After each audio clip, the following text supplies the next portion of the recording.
Picks and Bets presented by Prize Picks. I am Garion Thorne, and I want to let you guys know you'll be seeing a lot of me, whether or not you want to or not, because on the Mayo Media Network for the 2021 MLB season, we're going to be breaking down every single DFS slate. And I mean every single one. We are going Monday, Tuesday, Wednesday, Thursday, Friday, Saturday, and Sunday. Going through the weekend too. So it's going to be me, a rotation of other baseball writers you guys know and like. We're going to be knocking them out. Quick little videos, 15 to 20 minutes. So very digestible. Everything you need to know for the upcoming slate and to play on Prize Picks, which if you guys want to do that, go to prizepicks.com right now, sign up and use the promo code MMNMLB, and that will get you a match bonus of up to $100 on your first deposit. That's not the only thing you have to do before we get going on today's show, though. You also have to leave a like on this video and leave a comment down below talking about who you think your favorite bounce back pitcher for the 2021 MLB season is going to be. And after you do that, go over to Apple or wherever you listen to your podcast, but leave us a 5-star review. And in that 5-star review, subscribe first, but in that review, leave your Twitter handle or your email, and you will be put into a draw for $100. That's it. It's not like $100 gift card or $100 this. It's literally just like $100 bill. So I think everyone kind of wants that. But I mentioned we are talking about some pitchers, bounce back pitchers, sleeper pitchers, if you want to put it that way. But we are doing that on this 2021 MLB preview show with Jim Sonis from Number Fire, one of my favorite people to talk to. Jim, how's it going, man? I'm excited, Gary. And, we've got spring training games to watch. I got Byron Buxton back on my computer. So I don't watch games on TV because I just, for some reason, MLB doesn't have like a plug-in for the smart TV that I have. So every game is watched on my computer. So it's just Byron Buxton on my computer, I guess, opposed to the TV. But excited to have stuff back percolating. How are you doing? I'm doing really well. It's great talking about baseball again. Great talking to you specifically about baseball. Everyone who watched the rotation back in the day knows how much I enjoy Jim. And I think this is going to be a really good show. So we already talked about, depending on which order you're watching these in, but I'll break the fourth wall here. We already talked about bounce back hitters and positional players for the 2021 season. So go check out that video if you haven't yet. It will be in the Fantasy Baseball Picks and Bets feed on YouTube. But we're going to talk about pitchers today. And this was a bit of a more difficult exercise, I'll admit. The difference between how you want to judge the 2020 season for positional players versus pitchers is tough because, as we talk about all the time, some of the numbers normalize a little bit faster when it comes to positional players, where with pitchers, it was almost like every single starting pitcher was a reliever. And we always talk about relievers in a normal season, like, 1 or 2 bad outings, that'll just ruin your entire year. That was every starter last year. One bad start, and all of a sudden you're looking back at their numbers and going, man, they were bad. And maybe they weren't that bad. So that's kind of what we're going to try to dive into today with a couple of interesting names. But before we get into specifics, is there a way you're looking at pitchers coming off that weird truncated 2020 season, Jim? Yeah, I think that you need to dive into the deeper numbers because with pitcher, like for me personally, I am comfortable making assumptions and changes to my priors on pitchers based off of like 1 or 2 starts. I know that's probably aggressive and probably leads me down very bad paths like Edmund Marquez a couple years ago, but like, hey, whatever, mistakes were made. But I'm very okay drawing takeaways from small samples on pitchers, like very, very comfortable with that. It's probably like, the DFS player in me, like talking, like I like small samples for pitchers because things like swinging strike rate, strikeout rate, they stabilize so quickly that I feel like we actually can learn quite a bit from these smaller samples. So to me, I think that I can feel pretty definitive with pitchers, whereas with hitters, like a lot of guys we discussed, it's like, more wishy-washy. It could happen, it could not. With pitchers, I'm like, okay, I know this is a fluke. I don't care. Let's dive back in. I'll feel good. Just a confidence level of pitcher for me is higher than it is at hitter. Who among us hasn't in a normal year, let's say like 2016, for instance, going into the 2016 drafts, who among us hasn't gone to Fangraphs, punched in second half statistics for pitchers and just gone, oh, who had a really high strikeout rate that I could maybe grab in like the 13th round? Like, I think Zach Godley? Cool. So there's going to be some of that. There's going to be some looking back across large samples and saying, like, what has changed about this particular player. And with pitchers too, I guess there's some more dead giveaways, if you want to say it like that, when it comes to positional players. Like, if you're just someone who's lost a bunch of velocity, that's a pretty big red flag. And maybe that's something that can't just be explained away by a small 2020 season, or maybe it can, because we didn't have proper spring training leading up to those first couple starts. There's a lot going on here. So let's dive in. And the first guy we're going to talk about, really interesting name, because he's someone who we don't have a large history with. We don't have an established relationship with Chris Paddack beyond the last 2 seasons. Right now, he's going just outside the top 100 in NFBC formats, pick 110 on the nose. Last year, 59 innings, 4.73 ERA, 5.02 FIP. And the reason that FIP was over 5, FIP hates home runs. And Chris Paddack last season loved giving up home runs. 2.14 home runs per 9. His chase rate fell. Opponents just matched his fastball. 370 opponent isolated power on his fastball. When you're someone like Paddack, who has a really good fastball, that's a little concerning, especially considering how good he looked in 2019 when he was a rookie. And it kind of made you think, like, wow, this could be someone who we're taking inside the top 10, top 15 of starting pitchers for the next 10, 15 years. So what do you kind of take away from that 2020 season with Paddack? And do maybe some of the positives of just like playing for the Padres in 2021 outweigh some of the risk factors of a bad season last year? Yeah, I think the home run rate can't stay as high as it was. I think that's the first thing in favor of Chris Paddack, is like, you couldn't try to have a home run number that large and duplicate that. I think that's a really good thing. Also, his ground ball rate went up. It was 47% last year versus 40% the year before. That's a plus for him. And honestly, I think, like, his curveball was bad. And I was excited that he was going to try that curveball, because you hear that he's going to add a third pitch. Maybe that can take him from being, a 26% strikeout rate guy to being 30%.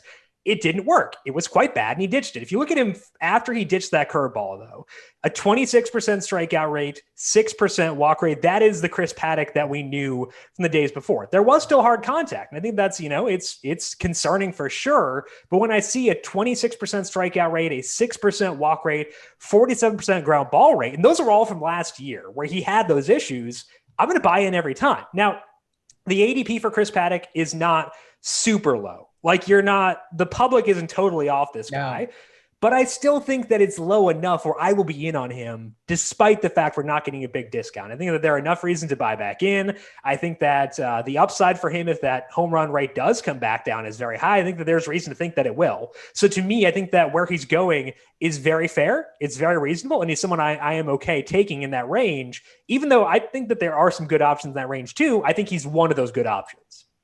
Yeah, he's someone who could definitely benefit from the new baseball. And we don't really have all the data yet on how that's going to impact pitchers and hitters this season. But if we are to believe baseball, who is trying to be very transparent this time about the changing of the baseball, they want to cut down on ball flight. So with the natural regression of Chris Paddack's just not going to give up more than 2 home runs per 9 across a full season, maybe he gets some help there. Win expectancy is going to be super high pitching for the Padres. That's really nice too. And I don't know, I guess we are at the point where if you're going to be a 2-pitch pitcher, pitch for the Padres. Because everything I know about 2-pitch pitchers not being able to work as starters, Chris Paddack and Dinelson Lamet keep telling me, no, we can do this. It's fine. So I guess there's just something in the water there. Right, exactly. That's reassuring for sure. Patrick Corbin. So it's funny. I didn't do this on purpose. I kind of just realized this as I was kind of putting these names together later and looking up some stats. But I mentioned this on the Hitters show. Jim and I have a weird affinity for like the 2016-17 Arizona Diamondbacks. Patrick Corbin, I mean, he might be my favorite fantasy baseball pitcher, if I'm just being completely honest. Like, he was someone who I just enjoy drafting. He's so good, generally speaking. He's led me to a lot of fantasy baseball happiness. Yeah. Last season was not a good year for Patrick Corbin, and he finished it with 65 2/3 innings pitched, a 4.66 ERA, and most concerning of all, a 20.3% strikeout rate. His fastball velocity fell down to 90.7 miles per hour on average, and the whiff rate on his slider, it's funny, the whiff rate was 20%, which in a vacuum Cool. That's a nice whiff rate on a pitch. Not if you're Patrick Corbin's slider. That's supposed to be one of the best whiff pitches in all of baseball, and that number was a career low. So you start kind of thinking like maybe there was some validity to this not career low strikeout rate, but this lowered strikeout rate down around 20%. There's some reason to be optimistic. BABIP was high, whatever, small samples in this, but how much of a worry is the arsenal right now and the loss of velocity? Because he's not old, but we are getting into a range where we've seen this happen with other left-handed pitchers. Maybe left-handed pitchers we'll talk about a little bit later. Yeah. And I think that with Patrick Corbin, the concern is that he does have injuries in his past, and maybe those have had wear and tear on him and stuff like that. That's always a concern for sure. I think the interesting thing with Corbin is that we've seen his velocity go down in the past. It was not like for a full season. There were like stretches in, I think, 2019 where his fastball velocity went down a lot. And it was very concerning that this was happening, but then it steadily bounced back. So the question with Patrick Corbin is, was he having another one of those weird stretches where his velocity just goes down only to have it bounce back later on? Right. I think that's a possibility. He's also working on adding a cutter. And if he can have, we always see the tunneling gifs on Twitter. If he can make that tunneling with the cutter and the slider work really well together, that could be enticing too. The problem is, unlike with Chris Paddack, I don't think we're getting enough of a discount here to offset the concerns around Patrick Corbin. I think there is a very real possibility he bounces back because, again, the velocity could come back. We've seen that happen with him before. I think this new cutter could be pretty interesting too, but I just don't feel like we're getting a big enough discount on him.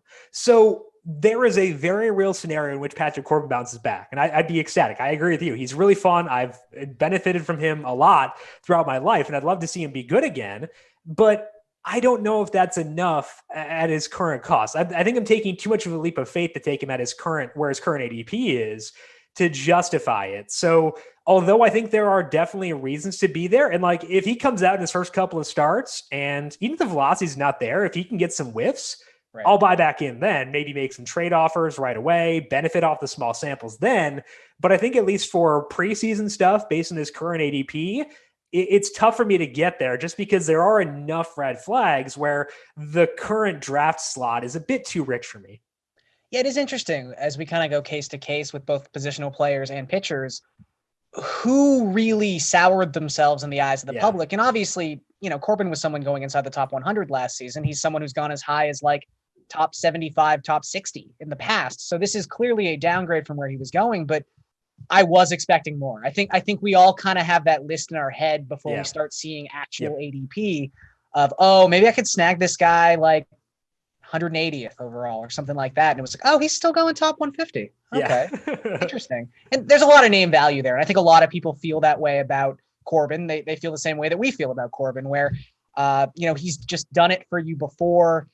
And I think in a really weird sense, you can almost just write off the Nationals as a whole last year and say, Corbin was bad. The team was bad. The wins will come back, et cetera, et cetera. But I'm with you. I would have liked to have seen a little bit more of a discount to be able to buy back in. Okay, let's get into complete flyer sleeper sort of territory here with some of these bounce back guys. Matthew Boyd. If you are a DFS writer, you have written about Matthew Boyd quite a bit the last couple of seasons. He is just someone who, at the end of the day, is enticing. He's got an enticing archetype because the strikeout rate has the potential to be so high. 2019, 30.7% strikeout rate, 3.88 xFIP. He's got the ability to have two elite swing and miss pitches with both his slider and his changeup. And generally speaking, that's all I'm looking for in a fantasy pitcher. But so much more comes with Matthew Boyd because he's had, it's a longer career than I think a lot of people realize at this point, but he's just had such ups and downs. And 2020 was obviously a down. 60 and a third innings pitched, 6.17 ERA, and another guy who was just plagued by the long ball, 2.24 home runs per nine, going outside the top 300 right now. Is this as simple as just, I said the word 30% strikeout rate and going outside the top 300, and now there's just like no risk with Matthew Boyd? Yeah, I think that there is minimal risk, which is good. That's always a good thing for sure. But I think with him, there are some pretty concerning things. And also, like, if you this shocked me when I was looking, doing the research after you sent me the names. He's never had an ERA lower than 4.39 for a full season. And that's Comerica is a hitter's park, Jim. We know right, that. exactly. Obviously. Yeah. The center field's so short. But it was weird to me to see that because I have this positive view of him in my mind because of the strikeouts. And I love strikeouts. I'll happily sell my soul for strikeouts for sure. But last year, it seemed as if he changed. It seemed like as if he was actively saying, okay, I'm sick of going 4 shutout innings and then letting up 6 home runs in the 5th, because I was very sick of that too. And it seemed like he was trying to cut down the strike or, cut down the batted ball numbers in exchange for having a lower strikeout rate. The strikeout rate did go down. So, check that box, but his barrel rate actually went up, which seems less than ideal. So that's the concern. And that's why, I can see the downside sticking, but you look at spring training stuff and you see that Matthew Boyd may have changed his release point. And honestly, with a guy who has shown the ability to get strikeouts like he can, why not make a change? Why not see what you can do? Because it's so broken right now. Why wouldn't you alter something and see if you can get, some more downward movement, keep the ball on the ground a bit more, maybe keep that strikeout rate. So with where Matthew Boyd is currently going, I'm fine taking him just because, like you said, if it doesn't work, who cares? Cut bait, and you toss him back in the pool. I'm okay doing that. I think if I'd prefer to have the ability to keep him on my bench for a couple of starts first, to kind of see where things are, and then ride him after that. And I think that's how I want to handle things. Take a wait and see approach, have him on my team, but not use him right away, just to see how things play out, see if this change that he's made to his approach can work out. I think there are enough reasons to be interested that I'll be there, but because the issues that he's had have been so, bad and they've been there for so long, I will be very okay cutting bait if it doesn't look good from a peripheral perspective early on. Yeah, I guess that's a really interesting point and an important point to make when we talk about, late round flyers and people going outside the top 300. You can draft them. That's easy enough. To actually put Matthew Boyd into your lineup one week, lock him in there and say, I'm going to put Matthew Boyd out for 2 starts this week. Let's see what happens. That's risky. That takes some cojones. So I think I like your approach there. And another thing that's kind of interesting when it comes to Matthew Boyd, and this is something that is kind of specific to, pitchers from 2 divisions. And I know it's being used a lot to kind of downgrade someone like Trevor Bauer, who we look at his numbers and look, there's a lot of reasons to dislike Trevor Bauer. We don't have to get them all right now. But when it comes to his ADP, we get a lot of talk about, go through his schedule, talk about who he actually had to face in his 12 starts last year, or maybe it was 13, but he faced 2 above average offenses, I think, by the end of the regular season. That was the same for Matthew Boyd. Matthew Boyd just had this terrible year pitching against the AL and NL Central. I don't know how much I want to hold that against the guy because, again, I just think there's a lot of upside here for a pretty cheap price tag. But I don't know. To be that bad and then have the schedule be so much in your favor. I know he didn't get to pitch against the Tigers, which would have helped. But I don't know. That's kind of a rough look, too. Well, the other part, too, is when you're thinking about the AL Central for a lefty, you're thinking, okay, the Twins are good against lefties. The White Sox are good against lefties. If he had faced those 2 teams a lot, you could see that being a justification. But 4 out of his 12 starts were against one of those 2 teams. That's not an excuse. That doesn't count as being an out for him. So, yeah, I think that's a very legitimate thing to bring up, too. And the blowups, I think, was the Brewers, who granted were better against lefties last season. The Pirates tagged him for 7 runs. How does that even happen? I don't even know. I don't even need to know where that game was because whether it was in Comerica or doesn't matter. It would have been a good game. So anyway, I'm sure I lost money. I don't remember it now, but I'm sure I lost DFS money that particular day on Matthew Boyd. The last guy, sticking with left-handers, a lot of left-handers on this list. Madison Bumgarner. I think it's just interesting to talk about him in the sense that in a lot of leagues right now, you don't even have to draft Mad Bum. He's going to be sitting on your waiver wire. And maybe that changes with how we've maybe seen him pitch in spring training. It's only 1 start as of this recording. We'll talk about that in a second, but his 2020 numbers, 41 2/3 innings, 7.18 FIP, 2.8 opponent home runs per 9. I think we all assumed when Bumgarner left San Francisco that it was not going to go well. Then he signed in Arizona and we were like, ooh, all right, sure. Get your money. Good for you. The weird thing about his 2019, and that's really when he started losing velocity on both his fastball and his cutter, he only pitched well in San Francisco. That was about the only place you could use him. And then you take that entirely out of the equation when he leaves San Francisco. So already a red flag, but I don't think anyone was, for everyone out there who was saying don't buy Madison Bumgarner in 2020, even the most staunch Bumgarner hater would never have expected 3 home runs per 9 and a FIP above 7. So he's going to get better. I think we can both agree on that. But will he get good enough where it matters, I guess is the question. And I will say, so that cutter velocity, 83.7 miles per hour average on the cutter last year, which is, I think it was a 4 mile per hour drop in average velocity from where it was in 2019, which was already a drop from where it was when we were talking about like Mad Bum coming out of the bullpen for Game 7 World Series kind of version of this guy. But did have reports being the key word, of higher velocity in his first start of spring training. So maybe he is one of those guys who we go through a normal spring, and maybe he's a little bit better. Like maybe we can actually say that Bumgarner got the short end of the stick from the weird summer camp, we're starting the season on July 24th, kind of rigmarole from last season.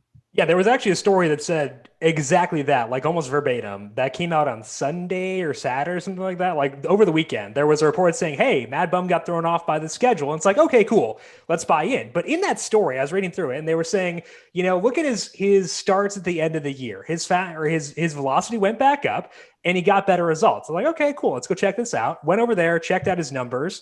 The velocity was better than it had been previously. That's not saying a whole lot, but it still wasn't as good as 2019. In those final 2 starts where the results were better, his swinging strike rate was 7.5%. It was 7.6% before that. So the results were better, but I don't want to buy into results from a 2-start sample. I want to buy into peripherals, and the peripherals, kind of whatever. I think that the best case scenario for Bumgarner is he goes back to 2019 form. And I don't mean like ERA 2019 form. I mean like skill interactive ERA 2019 form, which is a 4.15 skill interactive ERA, 24% strikeout rate. So you ask yourself, what is that worth in Arizona? Probably about a 4-ish ERA. That's not great. Like it's fine, but like I think that there are other guys going in his range who have a better ceiling, a better realistic outcome than Madison Bumgarner do. Like, his teammate Merrill Kelly actually had about a 24% strikeout rate, a better skill interactive ERA than Bumgarner had in 2019, and gets a couple more ground balls, doesn't walk a lot of guys. Like he's kind of like a right-handed Bumgarner on the same team in the same park going at pick 394. Like, job security may not be as high because, it's Madison Bumgarner. But I think that there are other late round guys whose best case scenario is better than Bumgarner's. So although the odds he's a serviceable pitcher this year, gets you some innings, is pretty high, I think I'd rather take swings elsewhere. Like Matthew Boyd, maybe the strikeout rate comes through. Maybe you can be a contributor in that category. I don't know if Bumgarner will be a contributor in any category outside of maybe just being a volume guy, which is fine, but whatever. So I think I'd rather take swings elsewhere just because his best case scenario is just kind of okay, whatever. And I think there are other late round guys I could go to who have a better true ceiling outcome than Bumgarner. Well, it's interesting. I mean, I'll ask you to take off your fantasy baseball analyst hat for a moment and put on your psychologist hat for a moment. But we kind of talked about this when it came to Boyd. Like, it's not just drafting a guy, it's then drafting a guy and putting him into your lineup. Yeah. There's more than just drafting when it comes to lineup construction. The interesting thing I find with Bumgarner, and, maybe this is giving him too much credit. Maybe this is, he's always been linked to Clayton Kershaw. That's just something you can't really get away from, considering where they spent most of their careers, how many opening days they pitched against each other, et cetera, et cetera. But we have seen some pitchers have the ability, these elite pitchers, to sort of reconstruct themselves and find it again when we didn't think they would. I mean, it's crazy now to even think about conversations we were having in 2014, 2015 about Justin Verlander and whether or not he was done. So I know the velocity is not there the same as it was with Verlander. It doesn't have exactly the same toolkit, but let's even say there's a 10% chance that Madison Bumgarner hits his 100th percentile this season. Are you maybe more inclined to spend that late round pick on someone like Bumgarner, knowing he has that name cachet, and that if he has anything good happen to him, he's going to be picked up off the waiver wire instantly. Like, he's not a guy who you can be late to the party to get. Someone will get him because he's Madison Bumgarner. Do you maybe take a chance with him in that sense because there was just going to be other guys who you'll have more time with on the waiver wire? Well, I think that, yeah, it also depends on your league. Because if you're in a very active league who will actually trade, because like I'm in a lot of leagues where people just don't trade, which is super annoying. But if you're in a league that actually will trade, you can probably bank off the name value of Madison Bumgarner, and that could be a good thing. So I think that that is a worthwhile consideration, and that's a good thing. The concern that I have with Bumgarner is, what is his 100th percentile outcome in Arizona specifically? Because his 100th percentile outcome in San Francisco is obviously very good. I think in Arizona, it's very different. So that's like, again, it's not with the humidor there. It's not as bad as it used to be, but like, it's a lot different than San Fran, which is the best park in all of baseball for pitchers. So I think that my view is of his 100th percentile outcome is just kind of like, I think it's just fine. And I think that that's the reason why I'd be okay not being there. But again, if you have a very active league and you can flip him after a couple of good starts, that's a scenario where I could see myself being very in on the Bumgarner market. I just don't happen to play in a lot of those leagues where people actually will entertain the idea of making one trade throughout the season. Well, that is Jim Sonis, senior writer and analyst for Number Fire. Hit him up on Twitter at Jim Sonis. Let him know if you have a league where trades are active. Invite me. Do that at the very least for this man. Jim, thank you so much for taking the time. As always, let the people know where they can find you. Well, thank you, Gary. And it was a lot of fun to swing on by and chat. Looking forward to MLB season. I am on the Number Fire Daily Fantasy Podcast. We got baseball there starting opening day. We got NASCAR, PGA, and NHL and NBA as well. So a lot of stuff over there. I'll be there with baseball, doing golf, and NASCAR as well. And looking forward to listening to you this spring as well. It should be fun. Yeah, and just for anyone who maybe fast forwarded off the top and got right to the player analysis, over here at Mayo Media Network, we will be doing a daily fantasy baseball podcast, Hidden DFS, and that will be 7 days a week. We're also going to do the weekends on that one, so it'll be me and a couple other writers. We'll kind of rotate around, each have our little days there. I'm sure you guys will pick up on the pattern pretty soon, pretty quickly, but that's going to start opening day, so make sure to subscribe to Mayo Media Network, like this video, leave a comment down below, tell us what you think about Mad Bum, tell us who you think is going to be the bounce back pitcher of 2021. And also head over to prizepicks.com, use the promo code MMNMLB, and that will get you up to $100 match bonus on your first deposit over there and have some fun DFS games that you can play at Prize Picks. I want to thank Jim one more time. I want to thank you guys for watching today's episode of Fantasy Baseball Picks and Bets presented by Prize Picks. I'm Garion Thorne. We'll catch you next time.